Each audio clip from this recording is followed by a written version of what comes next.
দেখেন দুপি পিঠা বানাতে হলে এরকমের সাইড আটা দিয়ে মারিয়ে নিতে হয়, নয় ভাব বাইরে গেলে পিঠাটা সেদ্ধ হয় না।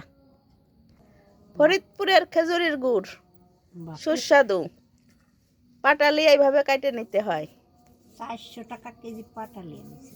একেবারে খেজুরের পাটালি মেন যেটা 400 টাকা কেজি, তাই আমরা কাটিছি এইভাবে কাটে এখন পিঠা বানাবো।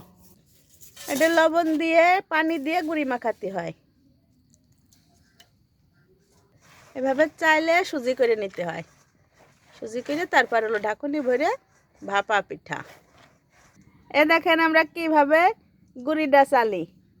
গুঁড়ি অনেকভাবে চালা যায়, চালনে চালা যায়, আমরা এই নেটে চালতেছি। আপনারা কিভাবে চালেন একটু কমেন্ট করে জানাবেন। এইভাবে পাটালি ডাউর উপর সাজাইয়ে বাপা পিঠা দুপি পিঠা যে যা বলে বলে। আচ্ছা, এই যে চাল দিয়ে মধ্যে দিয়ে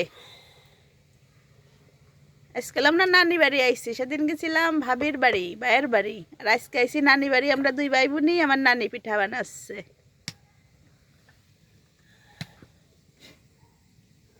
এই দেখেন কি সুন্দর পিঠা।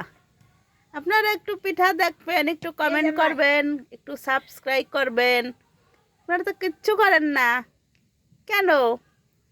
একটুই করেন, হেল্প করেন আপনারা।